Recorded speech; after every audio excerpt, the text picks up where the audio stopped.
Hello students. आज हम लोग N cross N queen problem देखेंगे।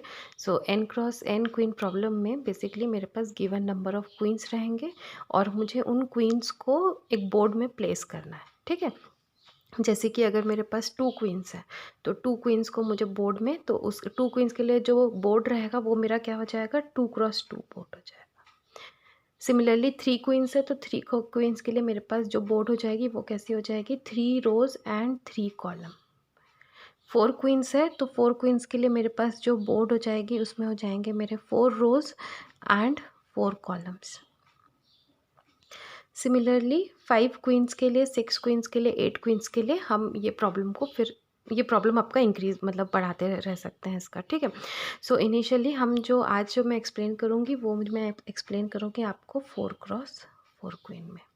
सेकेंड थिंग, 2x2 में ये प्रॉब्लम सॉल्व नहीं, इसका सोल्यूशन नहीं मिलेगा। इसलिए नहीं मिलेगा क्योंकि इसमें जो कंडीशन है, इसमें कंडीशन बोलता है, ठीक है, कि जब भी हम किसी क्वीन को इस बोर्ड में प्लेस करेंगे, ठीक है, सो जो भी क्वीन को इस बोर्ड में प्लेस करोगे तो उस क्वीन के रो, ठीक है, उसके कॉलम और उसके डायगोनल क्या होने चाहिए, एम्प्टी होना चाहिए। ठीक है, फॉर एग्जांपल अगर मैंने क्वीन को यहाँ पे रखा, ठीक है, सो ये क्वीन को मैंने यहाँ पे प्लेस किया है तो अकॉर्डिंगली जो कंडीशन है उसके हिसाब से इस रो में, ठीक है, यहाँ पर और यहाँ पर इसके पूरे ये वाले जो आपके कॉलम्स के जो इतने पोजीशंस है ये, सिमिलरली इसके रो में, ठीक है, और इसके डायगोनल में,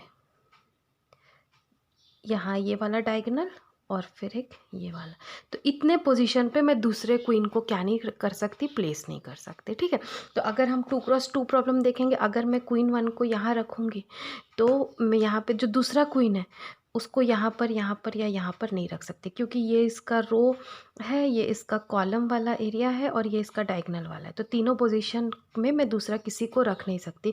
तो ये एन क्वीन ये इस वाले केस में 2x2 में सोल्यूशन नहीं देगा। सिमिलर वे अगर मैं 3x3 लेती हूँ, ठीक है, तो अगर मैं 3x3 लेती हूँ तो पहले वाले क्वीन को यहाँ पे रख देती हूँ। ठीक है, सो इसके रो, इसका कॉलम और इसका डायगोनल, ये इसमें किसी दूसरे को नहीं रख सकते। ठीक है, तो अभी भी मेरे पास दो पोजीशन है, मैं किसी एक में भी इसको सपोज यहाँ पे सेकंड वाले क्वीन को रख देती हूँ तो अब ये ओके है, करेक्ट है। लेकिन जैसे ही थर्ड क्वीन को रखूँगी तो थर्ड क्वीन को अगर मैं यहाँ रखूँगी तो यहाँ पे वो किसको अटैक करेगा, इसको, तो यहाँ पे जैसे ही थर्ड क्वीन को मैं रखूँगी, ठीक है, तो वो इस क्वीन को क्या करेगा, अटैक करेगा क्योंकि वो उसके डायगोनल में आ जाएगा। ठीक है, तो ये वाले केस में भी आपका जो रिजल्ट है वो आपको नहीं मिलेगा 3x3 में। ठीक है, नेक्स्ट कमिंग टू 4x4, तो 4x4 में आपको सोल्यूशन मिलेगा। ठीक है, तो हमें वही देखना है कि कितने पॉसिबल सोल्यूशन आपको 4x4 में मिल सकता है। इसी को हम क्या बोलते हैं, फीजिबल सोल्यूशन।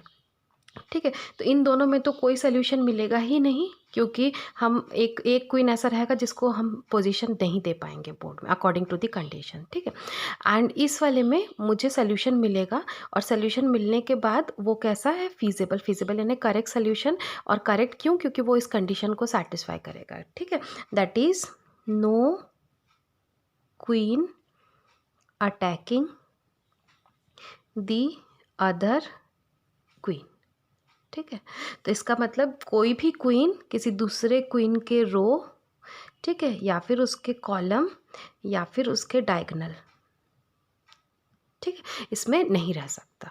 तो ये कंडीशन को सेटिस्फाई करके मुझे क्वींस को यहाँ पे प्लेस करना है, तो 4x4 में मुझे सोल्यूशन मिलेगा। तो कितने सोल्यूशन मिलेंगे वो हम लोग अभी क्या करेंगे, सॉल्व करके देखेंगे। ठीक है ना, इस प्रॉब्लम को सॉल्व करने के लिए जो हम अभी मेथड यूज़ करेंगे वो क्या है, हमारा बैक ट्रैकिंग अप्रोच।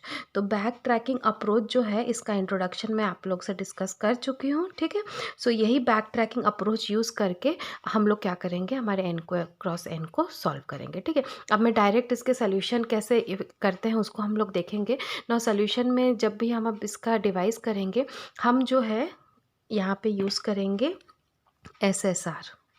ठीक है, SSR is nothing but state space representation. तो पहले तो मैं आपको इससे समझाऊंगी, ठीक है, कि इस रिप्रेजेंटेशन की मदद से हम इस प्रॉब्लम को कैसे सॉल्व करेंगे ना। ये जो SSR होता है ये हमेशा जो है बैक ट्रैकिंग अप्रोच में यूज़ होता है। एसएसआर इज़ नथिंग बट ये एक ट्री रिप्रेजेंटेशन होता है, ठीक है।